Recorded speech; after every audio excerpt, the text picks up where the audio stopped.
Changer les choses en misant sur la pression populaire, une ambition difficilement atteignable car les manifestations sont souvent interdites. Il y a quelques jours, un meeting rassemblant 2 grands partis politiques et la société civile a finalement eu lieu à Lomé. Il y a à peu près une dizaine de bus qui ont été arrêtés parce que le régime ne veut pas que les populations se déplacent. Les gens ont peur. Il ne faut pas oublier que M. Fogna Simbé est au pouvoir depuis 20 ans et en modifiant la Constitution. Les grands partis politiques de l'opposition et des organisations de la société civile ont demandé le 12 juin 2025 la démission du dirigeant du président du Conseil, Faure Gnassingbé, une semaine après avoir manifesté contre le pouvoir.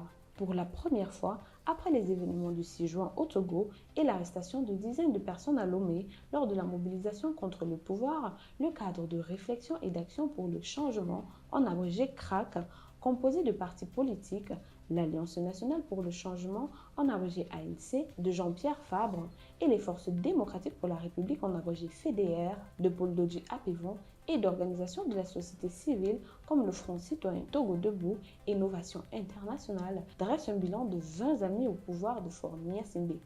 Des années caractérisées, selon le CRAC, par des violences politiques, des difficultés économiques et une corruption endémique. Le CRAC dénonce un échec de gouvernance et demande la démission de Faure Gnassingbé. Il est membre de la conférence des présidents du CRAC. La première raison, c'est qu'il n'a pas de légitimité. La deuxième raison, c'est parce qu'il y a un échec de la gouvernance, déclare-t-il. Quand vous voyez sa gouvernance au plan politique, où on peut se permettre d'arrêter des journalistes, de récupérer leur matériel et de les obliger à effacer des images, aussi d'attraper un jeune médecin et de le bastonner sauvagement, et puis tranquillement de rentrer chez soi parce que la République est une république bananière, a-t-il ajouté. David Dossé poursuit en disant ceci: il a échoué au plan économique et enfin, je pense qu'il a échoué au plan social. C'est un échec parce que c'est un mauvais modèle qu'il laisse aux jeunes générations. Pour toutes ces raisons, Monsieur le Président Faure Ezosima Gnassingbé, vous devez rendre le tablier. Il est important de rappeler que le Togo est dirigé depuis 2005 par Faure Gnassingbé, successeur de son père resté près de 38 ans à la tête du pays. Faure Gnassingbé, le 3 mai dernier, a prêté serment pour le poste de président du Conseil, une fonction créée à la suite d'un changement de constitution intervenu en 2024. L'ancien chef d'État conservant ainsi l'essentiel du pouvoir exécutif depuis le changement constitutionnel de 2024, qualifié par de nombreux observateurs comme une manœuvre de maintien au pouvoir, Faure Gnassingbé concentre entre ses mains une autorité quasi intacte malgré le changement de titre. Cette réforme, votée par une Assemblée nationale largement acquise au pouvoir, a aboli l'élection présidentielle au suffrage universel direct, consacrant une transition vers un régime parlementaire dans lequel le président du Conseil devient l'homme fort du pays. Cette transformation a été largement dénoncée par l'opposition et une partie de la communauté internationale comme un détournement du processus démocratique destiné à contourner la lassitude populaire vis-à-vis d'un pouvoir en place depuis près de 6 décennies. Le mécontentement populaire grandit également dans les rues.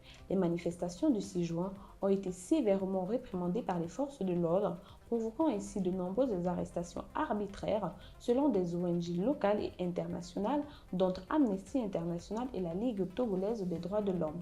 Des vidéos diffusées sur les réseaux sociaux montrent des scènes de violence où des manifestants pacifiques sont pourchassés, parfois frappés ou encore jetés dans des véhicules banalisés. Cette répression musclée a renforcé les accusations contre le régime soupçonné d'instaurer un climat de terreur pour dissuader toute forme de contestation.